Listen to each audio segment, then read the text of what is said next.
Bonjour à tous. Donc je me présente, Johan Sénac, je suis médecin généraliste en région parisienne et élu URPS, et donc je suis l'un des modérateurs de cette séquence sur la 4e année. Et donc Julie Chastan, moi je suis médecin généraliste dans le Val-de-Marne et vice-présidente du Collège de médecine générale.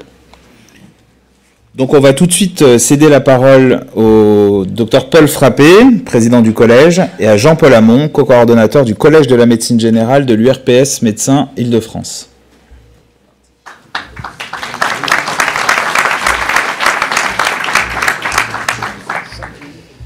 Bonjour à tous.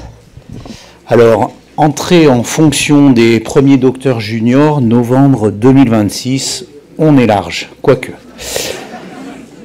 Combien de temps faut-il compter pour que les médecins sur tout le territoire entendent l'information sur la mise en place de cette 4e année?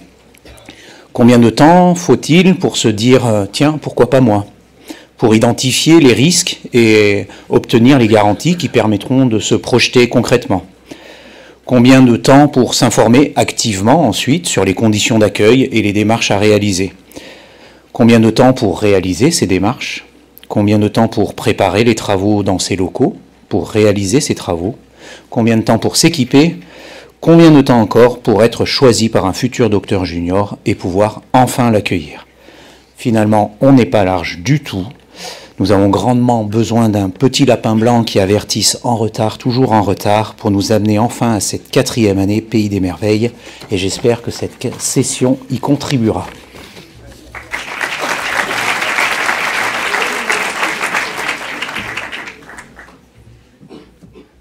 Il est encore plus rapide que moi. Bonjour, Jean-Paul Hamon.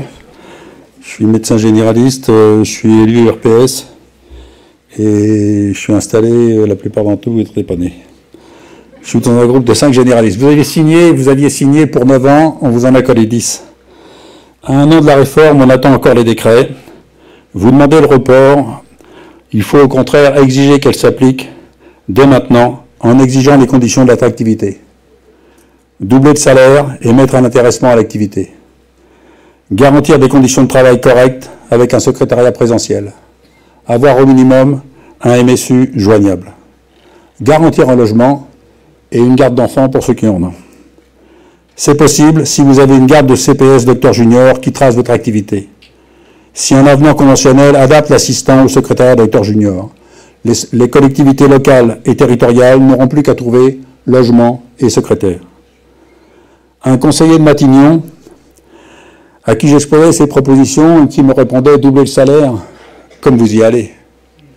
J'ai dit « excusez-moi, mais dans le contexte de désertification où on est, doubler le salaire à quelqu'un qui a un bac plus 10 et qui a des responsabilités telles qu'il y a un suicide tous les 18 jours, excusez-moi, mais je ne suis pas choqué. »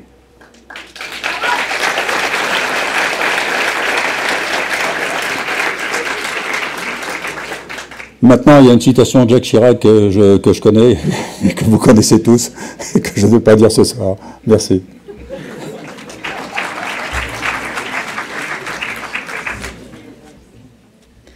Alors on va ouvrir les travaux. Comme vous le voyez, on est nombreux, on est vraiment très heureux de vous accueillir. Aujourd'hui, un léger regret de l'annulation de la DGOS qui aurait dû être présente avec nous. Mais on va rappeler, on est ici pour réfléchir de façon constructive à la mise en œuvre et essayer de trouver un maximum de leviers. Simplement rappeler dans les objectifs de la réforme que cette réforme, elle a d'abord été pensée au niveau pédagogique. Et je pense que c'est finalement là que doit être le débat. C'est ici qu'on doit réfléchir ensemble. Qu'est-ce que nos jeunes veulent faire demain? Pourquoi est-ce qu'on a un taux aussi bas d'installation, d'engagement dans les territoires aux sorties des études de médecine générale?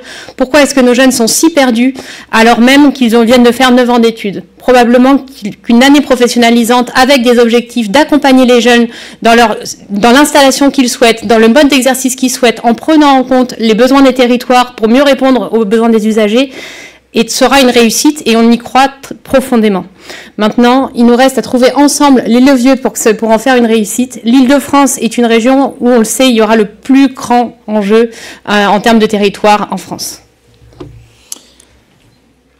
Julie vient de le rappeler, la réforme, elle a été avant tout pensée avec une visée pédagogique, même si très vite le débat a dérivé sur des questions, des logiques les pallier à des déserts médicaux, etc.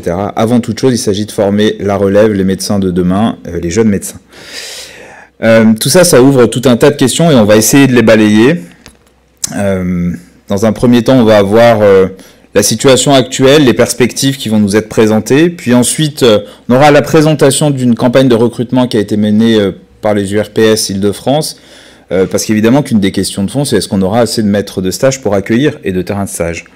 Et puis ensuite, on terminera cette première partie par une table ronde où justement toutes ces questions, et avec la richesse des intervenants qui sont présents, on va pouvoir aborder ces questions d'encadrement pédagogique, d'attente en matière d'accueil dans les terrains de stage. En gros, quand je suis médecin, généraliste en exercice, maître de stage, comment est-ce que je m'organise pour créer un terrain de stage, et avec tout ce que ça implique, il n'y aura certainement pas de réponse à tout, c'est évident, mais déjà de rebalayer ces questions-là et d'en débattre, ça nous semblait important. Et puis on terminera évidemment sur une séquence de questions-réponses. Donc là tout de suite je cède la parole à Laure Vallon, qui est directrice du pôle de ressources humaines en santé à l'ARS Île-de-France, et au professeur Alain Jamy, qui est coordinateur du DES Médecine Générale Île-de-France.